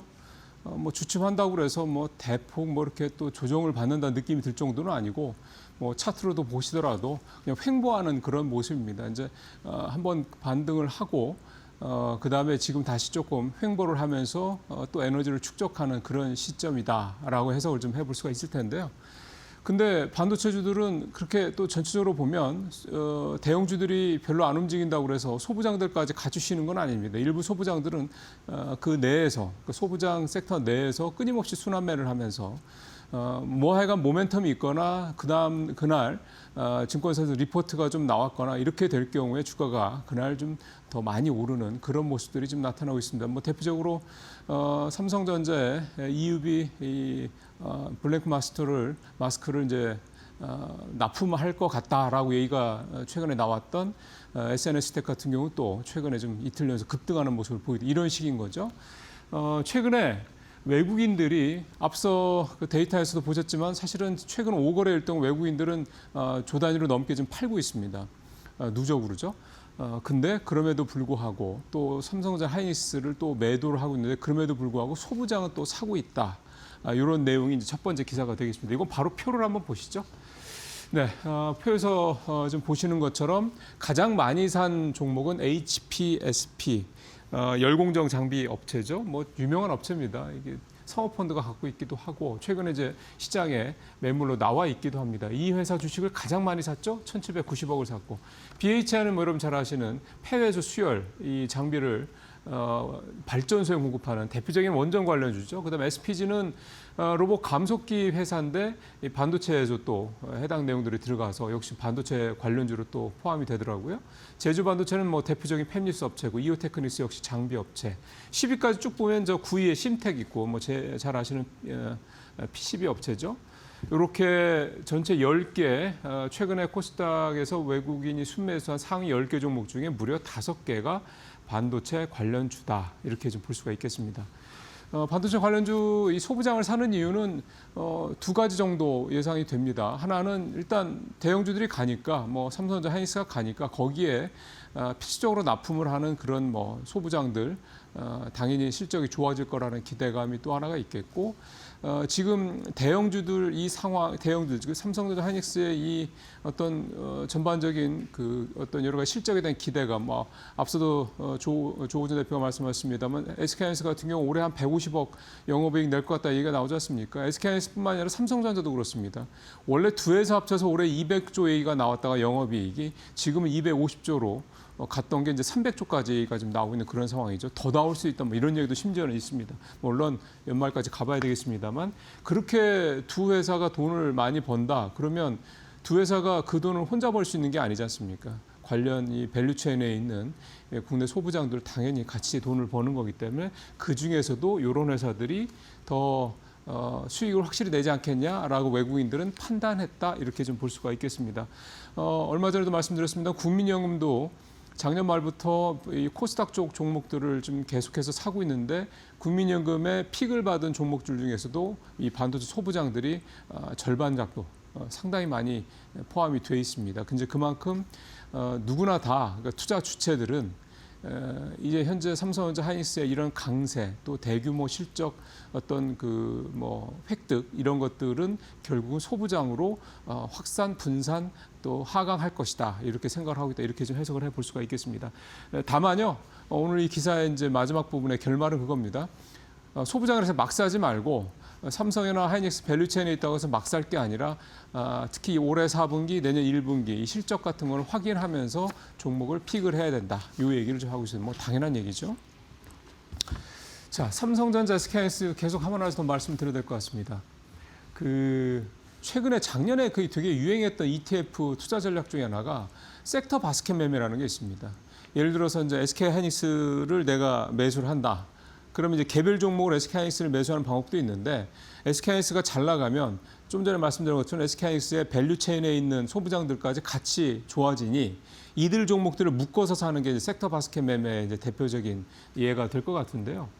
이게 섹터 바스켓 매매 말고도 뭐 예를 들어서 반도체 관련 ETF 상품 또는 뭐 IT 관련 또 뭐 이런 식으로 해서 이렇게 ETF 상품들이 만들어지지 않습니까? 근데 그 중에서도 그런 ETF 관련 상품 중에서도 삼성전자랑 SK하이닉스를 많이 담은 종목일수록 수익률이 높았고 같은 뭐 반도체 관련 ETF 상품이라도 삼전이나 하이닉스의 비중이 적은 종목들은 적은 ETF 상품들은 수익률이 상대적으로 훨씬 좀 낮았다. 이 내용이 이 기사의 특징이 되겠습니다. 저 표 한번 보시죠. 좀 표에서도 좀 나옵니다만 지난 한 달간 가장 높은 상승률을 보인 게 한국투신운용의 에이스 AI 반도체 포커스인데 27%죠. 보십시오. 하이닉스 26%, 삼성전자 25%, 두 종목만 절반이 넘습니다. 특이하게 한미반도체가 되게 이들 종목과 더보다 더 높게 비중이 좀 잡혀 있는 종목이고, 그다음에 가장 대표적인 반도체 집중하는 그런 ETF 상품이 미래자산운용의 타이거 반도체 탑10인데 여기 24.4%, 하이닉스 32%로 가장 많고요. 삼성전자 25%. 여기도 한미반도체가 좀 많죠. 전체적으로 반도체 관련 ETF 상품 보면 하이닉스, 삼성전자, 한미반도체 이 순입니다. 대부분 다 그렇죠. 근데 수익률을 비교를 해보면 에이스 AI 반도체 포커스와 제일 5위를 기록한 라이스 AI 반도체 탑10을 보면 뭐가 차이가 납니까? 하이닉스하고 삼성전자의 비중이 10%포인트 정도 더 낮죠. 그러니까 저게 같은 반도체에 집중하는 그런 ETF 상품인데도 수익률 차이를 거의 12%포인트 가까이 이렇게 낸 가장 큰 이유라고 볼 수가 있겠습니다. 어쨌든 이런 흐름들은 앞으로 될 가능성이 높다라고 봐야 될 것 같고요. 앞서도 좀 말씀을 드렸지만 만약에 삼성전자와 SK하이닉스가 올해 두 회사가 각각 150조 전후의 이런 영업이익을 만약 지금 얘기가 나오는 대로 내거나 또는 그보다 더 어닝 서프라이즈 기록한다고 그러면 그런 흐름들이 올 1분기, 2분기, 3분기, 4분기 내내 이어진다고 그러면 지금 좀 전에 보셨던 그런 어떤 ETF 상품들의 이런 우열은 연말로 가면 갈수록 더 벌어질 가능성이 높다 이렇게 좀 볼 수가 있겠습니다. 그러니까 앞서 말씀했던 섹터 바스켓 매매, 즉 하이닉스나 삼성전자 밸류체인들을 묶어놓은 이런 섹터 바스켓 상품 같은 거 이런 식의 투자 어떤 상품들이 이런 식의 ETF 상품들이 올해 역시 좋을 수 있다 이렇게 현재로서는 예상을 해볼 수가 있겠습니다. 자, 세 번째 얘기는 이 기사는 좀 생각의 여지가 좀 있어서 가져온 기사인데요. 자, 일단 표를 바로 보시면 제가 제목이랑 섞어서 말씀을 드리겠습니다. 자, 제목은 TSMC 미 공장 5곳 추가, 마이크론은 메가팹, 부담 커진 K반도체. 이게 이제 제목입니다. 자, 표 보시죠. TSMC 공장 증설계획. 지난주에 미국하고 대만하고 이제 관세 협상 타결이 됐습니다. 우리처럼 이제 20에서 15%로 관세를 낮추기로 했고, 대만이 내준 거는 반도체입니다. 역시 뭐 거기는 그거밖에 내줄 게 없으니까. 그래서 TSMC가 당초 예정보다 훨씬 더 많이 미국의 공장을 더 짓기로 했다라는 겁니다. 지금 TSMC가 애리조나 반도체 공장을 짓고 있는데 한 개는 완공을 했고, 그다음에 이제 두 번째 공장이 2028년 목표로 지금 진행 중이거든요. 여기에 이제 추가로 4개를 더 짓겠다라는 얘기가 좀 되는 건데, 자, 아시겠지만 미국에서 공장을 짓는다는 거 우리나라 기업들도 많이 들어가서 하고 있습니다만 뭐 표현이 조금 그렇습니다. 장난 아니라고 합니다. 무슨 소리냐면 일단 우리처럼 이렇게 빨리 질 수가 없는 거죠. 일테면 원자재 수급도 그렇고 그다음에 일의 진행 속도도 그렇고 그러다 보니까 예를 들어서 우리나라 반도체 팹 하나 짓는데 보통 3년 얘기합니다. 근데 미국에서 짓는 거는 2배까지는 아닌데 적어도 4, 5년 정도 걸린다 이렇게 얘기들을 합니다. 그렇게 된다고 그러면 TSMC가 예를 들어서 올해 뭐 준비한다고 해서 뭐 공장을 내년부터 짓는다고 시작했을 때 올해부터 시작한다고 해도 5년 잡으면 2030년이라는 얘기고요. 내년부터 따지면 역시 2031년도 될 수 있다는 얘기입니다. 그러니까 앞으로 4, 5년 남았다는 얘기인데 일단 그 부분이 하나 있고요. 두 번째, 마이크론은 지금 뉴욕주에 우리의 이제 용인 반도체 클러스터 같은 형태로 147조를 이제 향후에 투자를 해서 4개의 팹을 이제 건설하겠다. 이건 완전히 신규입니다. 그린필드라고 그러죠. 자, 이렇게 되면 이것도 이제 짓는다고 시작을 하면 2030년 완공 예정입니다. 1공장이. 그러면 4공장, 5공장까지 간다고 그러면 2033, 4년 뭐 이렇게 얘기가 된다는 얘기가 되는 거죠. 그러면 이 TSMC 미국 공장이나 마이크론의 지금 이제 뉴욕주의 이 메가팹 이 두 가지 다 완공 시점이 2031년, 30에서 31년 이후가 된다는 얘기입니다. 지금도 우리가 이제 반도체 얘기를 하면서 이 반도체 상황이 과연 언제까지 갈 거냐에 대고 우려하는 목소리가 그거 아니겠습니까? 이렇게까지 좋다고? 근데 이게 언제까지 갈까? 이 공급 쇼티지 현상이 뭐 빠르면 2027년 얘기도 나오고 늦으면 2028년 얘기도 나오고 있는 상황인데 그럼 2027년, 8년쯤 되면 이 공급 쇼티지 문제가 어느 정도 해결될 수 있고 우리가 지금 삼성 P5라든가 용인 Y2 같은 경우 2027년, 8년제 이제 가동 들어간다는 얘기인데 그럼 2027년, 8년부터는 확실히 공급량이 늘어난다는 얘기잖아요. 그러면은 지금의 이런 흐름에서 과연 얘네들이 미국에 짓는 공장이 2030년 이후인데 얼마나 효과적이 있을까? 이제 그런 부분도 생각해 볼 필요가 있을 것 같아요. 그래서 제목에서 본 것처럼 부담이 커진 K반도체라는 부분에 대해서는 조금 더 생각을 좀 해볼 필요가 있지 않겠냐 생각을 해봅니다. 마지막으로 짧게 하나만 더 말씀드리겠습니다. 국내 첫 MCP 도입한 카카오 쇼핑 에이전트 띄운 네이비 이렇게 얘기가 되는데 표 한번 보시죠. 이 MCP라는 게 그 클로드라는 그 거대 언어 모델로 잘 알려진 미국의 이 엔트로픽이 만든 그런 시스템인데요. 쉽게 얘기하면 한마디로 이제 AI 가지고 그 안에서 이제 모든 걸 다 해결할 수 있도록 AI가 에이전트를 해준다. 뭐 이런 개념을 이렇게 세팅을 한 어떤 그런 모델이라고 보시면 되겠습니다. 그러니까 쉽게 얘기하면 내가 쇼핑을 하는데요. 내가 이를테면 신발을 하나 사고 싶어. 런닝화야. 그런 얘기를 내가 AI 에이전트랑 얘기를 하면 AI 에이전트가 뭐 나이키, 뭐 뉴밸런스 쭉 얘기해주고 그다음에 내가 가격대 얘기해주면 이 가격대에 이런 것들이 있고 얘기해주고 뭐 이렇게 쭉 가는 겁니다. 그래서 결제하고 그다음에 그 상품을 파는 뭐 어떤 온라인 쇼핑몰이라든가 뭐 이런 걸 쭉 다 얘기를 해준다는 거죠. 이거를 이제 MCP라는 어떤 그런 이 프로토콜 형태로 이게 구축을 이제 이 모델을 구축을 해놓고 구축을 한 개념인데 이거를 좀 카카오가 아무래도 이제 오픈 AI랑 챗GPT 가지고 같이 하고 있으니까 그거를 좀 카카오가 가장 열심히 하고 있다라는 거고 네이버도 이걸 하긴 할 건데 네이버는 다른 비즈니스 모델이 많기 때문에 카카오보다는 조금 천천히 하겠다. 크게 보면 이런 이야기입니다. 결국은 이제 이 얘기는 뭐냐면 이제 이 AI 에이전트가 정말 이제 우리가 눈앞에 가까이 왔다. 이렇게 해석을 해볼 수 있겠습니다. 네이버 카카오가 이제 본격적으로 AI를 통해서 수익을 좀 내는 이런 시대에 가까워오고 있다. 이런 내용이 되겠습니다. 오늘 마치겠습니다.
밤사이 뉴욕 증시가 견조한 이 CPI 선방에도 불구하고 하락세를 계속해서 보였습니다. 과연 어떤 이유 때문에 이렇게 엇갈린 결과가 나온 건지, 또 오늘 우리 시장에서는 어떤 점을 주목해야 할지 이경수 하나증권 수석 연구위원 모시고 이야기 나눠볼게요. 어서 오세요. 네, 안녕하세요.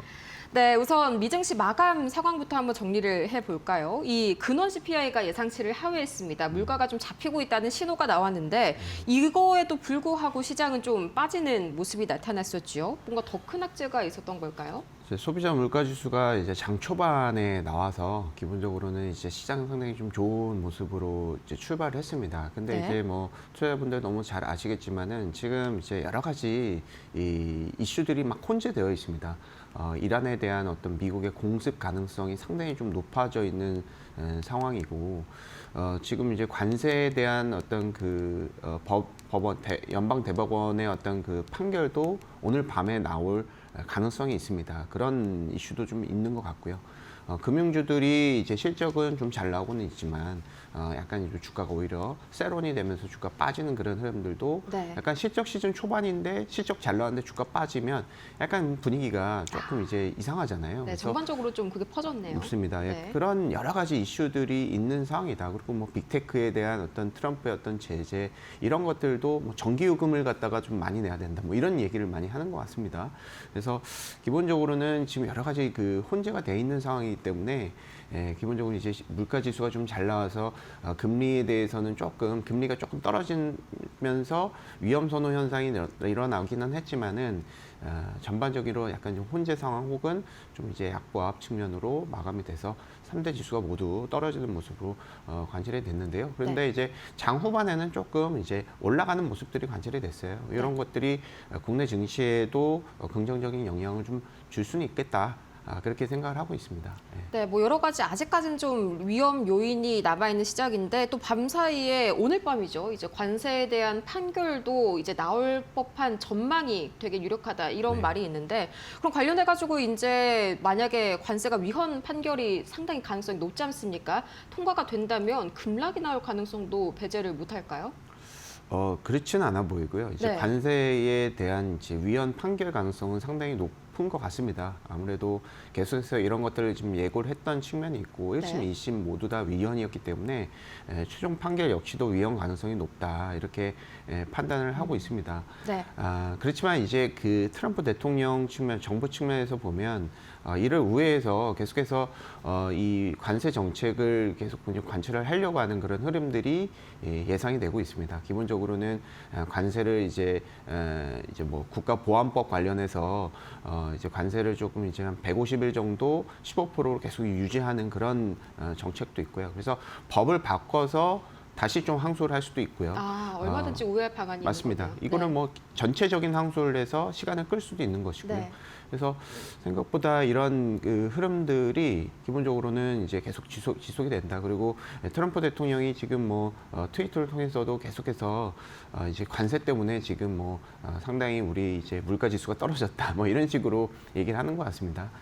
이제 네. 대법원 들으라고 얘기를 하는 것이겠죠. 그래서 트럼프에 대한 압박이 상당히 좀 계속 또 이어진다라고 하면 이 판결도 또 연기가 될 수도 있을 그쵸. 것이고 여러 가지 이것을 이제 관세가 실질적으로 법원의 명령대로 철회가 될 수 있을지에 대해서는 상당히 의문이고 네. 제 생각에는 이 관세를 철회를 하기에는 지금 너무 멀리 왔다라는 측면 그리고 관세 이후에도 실질적으로 물가 지수를 잘 통제를 하고 있는 모습을 보였기 때문에 일부 투자자들뿐만 아니라 일부 이제 월가에서도 기본적으로 이 관세를 위헌 판결을 해서 관세를 철회하는 것이 결국은 네. 금융시장에 도움이 될 것인가 정의보다는 실리를 찾자 이런 컨셉이 계속 보게 될 수가 있을 것 같습니다. 그래서 저는 이게 큰 의미가 있다라기보다는 네.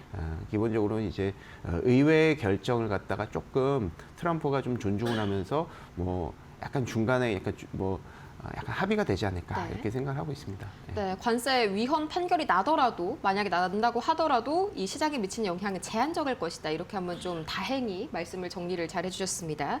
이제 이어서 파월 의장의 수사 소식도 상당히 계속해서 시장에 좀 부담감으로 작용하는 모습인데 밤사이에는 또 이제 전 세계 중앙 총재들이 전적으로 파월 의장을 지지한다라고 입장을 밝혔죠. 여기에 대해서 이 독립성 문제 아직까지 뭐 시장은 본격적으로 이걸 좀 소화하고 있는 그런 분위기는 아닐까요?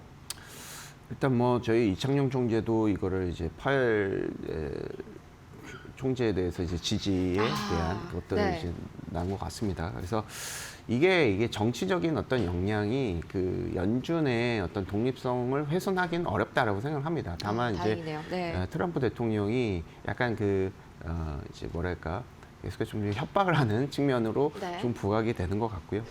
지난 이제 리사쿡 이사에 대해서도 이런 식으로 계속 압박을 하고 이제 파웰 총재까지도 이렇게 계속 압박을 하는 건데 기본적으로는 이제 트럼프가 실질적으로 연준의 독립성을 침해한다. 이런 것들로 우리가 해석하기보다는 기본적으로 이제 협박 수준으로 좀 보고 있고 지금 물가 지수도 생각보다 좀 잘 나왔잖아요. 그래서 네. 가만히 있으면은 물가 지수가 그러니까 그 기준금리가 떨어질 수 있는 그 점동표가 확률이 높아질 텐데 오히려 지금 이렇게 이제 지지자들, 파웰 총재를 이제 계속해서 지지를 하려고 하는 그런 흐름들은 기본적으로 연준의 어떤 매파적인 그 의원들을 갖다가 계속해서 더욱 매파적으로 만들 수가 네, 있는 그렇죠. 영향이 있거든요. 그래서 기본적으로는 이 트럼프의 어떤 그런 이제 흐름이 조금 자제가 되면 오히려 시장에 조금 안심이 되지 않을까 이렇게 생각을 하고 있고 한편으로 그렇지만 이제 연준의 어떤 독립성도 중요하긴 합니다. 이거를 침해를 한다면 미국 자산에 대한 어떤 신뢰성의 문제 측면으로 뭐 미국 그렇죠. 금리가 달러도 많이 떨어졌었죠. 그렇죠. 달러 떨어지고 미국 금리 폭등을 하고 여러 가지 이슈가 생각이 될 수가 있기 때문에 그런 컨셉은 좀 아닐 것 같고요. 그래서 약간 좀 이제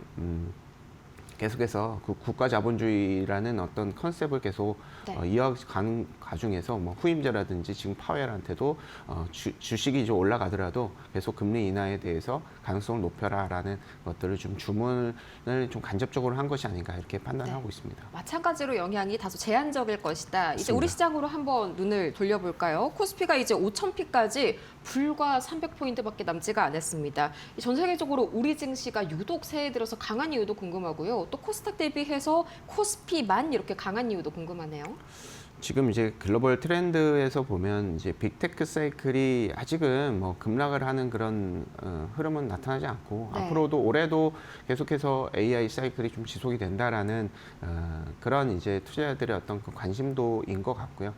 그 안에서도 보면 이제 마이크론, SK 하이닉스, 삼성전자 모두 다 AI 빅테크 사이클을 공유하는 그 사업을 영위하면서도 밸류에이션 측면에서는 가장 낮은 측면으로 지금 보여지고 있습니다. 그렇죠. 지금 그렇게 된다라고 하면 지금 트렌드가 글로벌도 그렇고 한국도 그렇고 연초기 때문에 안전 마진이라는 그런 단어가 상당히 핵심적인 컨셉입니다. 연초부터 고평가 종목군들을 살 필요가 없고 기대 수익률이 높은 즉 PR이 낮은 쪽에 매수를 하는 것이 1월 달에 어떤 계절성이다 이렇게 판단을 해주시면 될 것 같고요.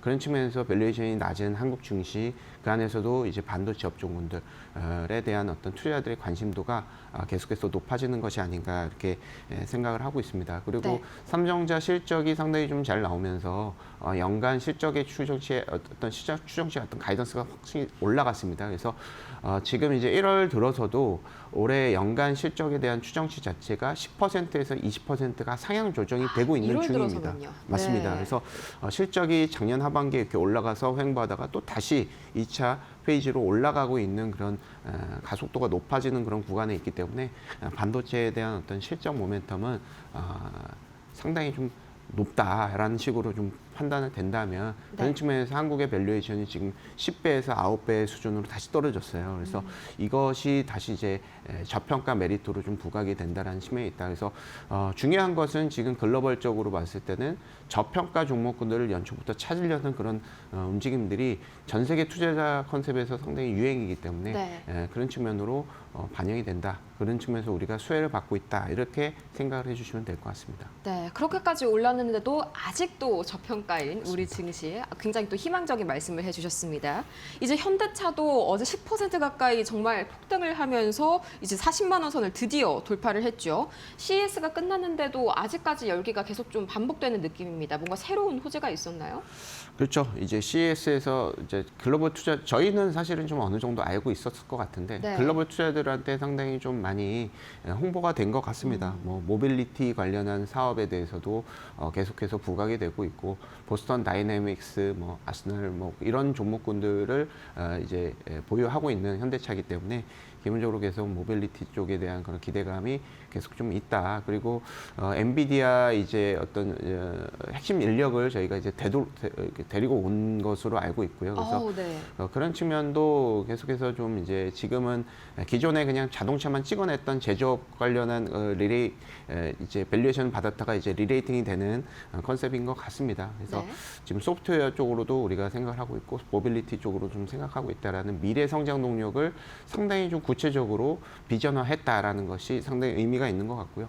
수소에 대해서도 얘기를 했어요. 수소 생태계를 갖다가 우리가 지금은 이제 뭐 배터리라든지 뭐 2차 전지 이런 쪽에 대한 이제 상당히 좀 붐이 일어나고 있습니다. 이것이 그리고 중국 주도로 이루어지고 있거든요. 근데 수소에 대한 어떤 그 에너지에 대한 어떤 베팅을 한 것은 거의 이제 현대차가 거의 처음일 겁니다. 전 세계 기업 측면에서 본다면. 그래서 이 수소에 대한 생태계에 대한 어떤 얘기도 했기 때문에 이거에 대한 기대감이 좀 있었다라는 측면에서 리레이팅을 좀 자극했던 요인이 있다라는 네. 측면이고 본업 측면에서도 지금 이제 하이브리드 차가 다시 유행을 하고 있습니다. 2차 전지 그리고 이제 전기차에 대한 어떤 그 보조금을 이제 폐지를 해버렸기 때문에 오히려 이제 연비에 대해서 우리가 생각을 한다는 측면에서 글로벌 투자자들 모두 다 하이브리드 차를 많이 사고 있어요. 그 측면에서 현대차도 뭐 토요타 다음으로 상당히 좀 잘 팔리고 있는 측면이고 북미의 어떤 점유율도 계속해서 높아지고 있다라는 측면. 그리고 환율 효과까지도 개선이 된다라고 하면은 기본적으로 현대차의 올해 실적 추정치는 조금 낮아 보인다라는 측면도 부각이 되고 있습니다. 그리고 배당에 대한 기대감입니다. 지금 이제 올해부터 배당 분에 대해서는 다 이제 분리과세가 되고 있는데 네. 이 현대차의 그 배당 성향과 배당 성장을 봤을 때는 정부가 얘기를 하는 그 분리 과세의 대상에 소폭 미달을 합니다. 그래서 올해 연초에 그 현대차의 그 공시를 통해서 배당이 추가적으로 상향 조정이 될 것이다. 이렇게 돈을 잘 벌고 있고 미래 가치가 높아지고 있는데 이 정부의 어떤 그 분리과세에 대한 정책에 약간 좀 이제 빠져 있다라는 측면은 네. 현대차 입장에서는 좀 생각하기 어려운 측면이 있거든요. 그래서 이런 이제 배당 정책까지도 우리가 생각을 한다라고 했을 때는 현대차는 지금 밸류에이션이 8배에서 9배입니다. 지금 글로벌 그 메이저 차 제조업만 하는 밸류에이션 보다도 훨씬 낮고요. 이것이 리레이팅이 글로벌 메이저 업체의 한 12배, 13배까지만 올라간다고 하더라도 네. 상당히 좋고 좀 전에 말씀드렸던 미래 성장에 대한 어떤 리레이팅까지도 반영이 된다면 현대차의 주가 측면에서는 상당히 긍정적이다 이렇게 좀 보고 있습니다. 네. 네, 현대차가 8배에서 9배인데 테슬라만 해도 150배죠. 맞습니다. 아직까지도 갈 길이 굉장히 많이 남은 현대차인 것 같습니다. 이제 또 중국에서는 탄산 리튬 가격이 밤사이에 17만 위안 고지를 돌파했다. 이런 뉴스도 상당히 눈길을 끌었는데 이 포스코 그룹주들이 본격적으로 좀 반등할 수 있는 계기를 마련해 준 것 같네요. 포스코 그룹에 대해서는 이제 생각을 해본 적은 없는데 네. 근데 이렇게 이제 질문지를 받고 나니까 상당히 좋은 아이디어인 것 같더라고요. 그렇죠. 지금 이제 리튬 사업에 저희가 국내 증시에서 봤을 때 리튬 상승에 그렇게 수혜를 보는 쪽이 별로 없습니다. 뭐 양극재 쪽이라든지 포스코 그룹 요 정도인 것 같습니다. 네. 이제 기존의 어떤 그 리튬을 보유하고 있는 재고 평가 이익이 상당히 급증을 할 가능성이 높다는 측면이 있고 더군다나 이제 포스코 그룹 같은 경우에 포스코 홀딩스 같은 경우에는 리튬 광산에 대한 소유권도 보유를 하고 있습니다. 그래서 리튬 가격이 상승이 된다라는 측면에서 상당히 큰 수혜를 받을 수가 있다. 그리고 포스코 그룹주들도 좀 전에 말씀드렸던 이 가치주 영역에 포함이 되는 측면이 있습니다.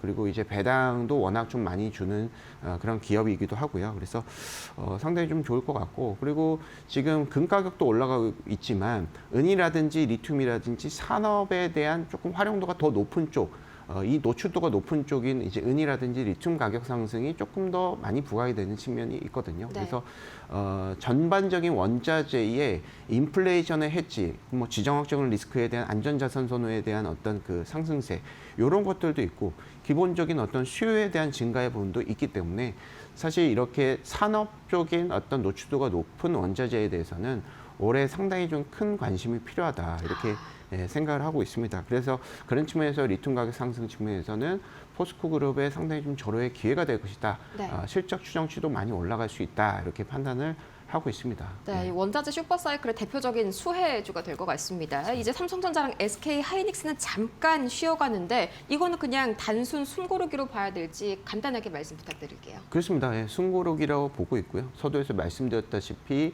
실적 추정치가 삼성전자 같은 경우는 100조가 넘어갔고 네. 하이닉스는 80조가 넘어갔습니다. 이 추정치는 올라가는 가속도만큼 앞으로도 지속이 된다라는 가정으로 봤을 때는 추가적으로 좀 더 많이 올라갈 것 같고요. 밸류에이션 측면에서 아직까지 갭이 있기 때문에 네. 일단 전반적으로 그렇지만 이제 실적 발표가 된 측면이 있습니다. 그래서 재료 소멸이라고 볼 수는 있어요. 네. 그래서 다음 실적 시즌 전후까지는 약간 횡보 내지는 약간 우상향 곡선을 소폭 올라갈 수는 있겠지만은 계속해서 좀 모아가는 그런 과정이 좀 필요하지 않나, 이렇게 생각을 하고 있습니다. 네, 좋습니다. 다음 SK 하이닉스 실적 발표 전까지는 조금 비슷한 흐름이 이어지지 않을까 싶네요. 이렇게 해서 오늘 이경수 하나증권 수석 연구위원 모시고 자세한 1월 중간 전략 점검해 봤습니다. 좋은 말씀 고맙습니다. 감사합니다.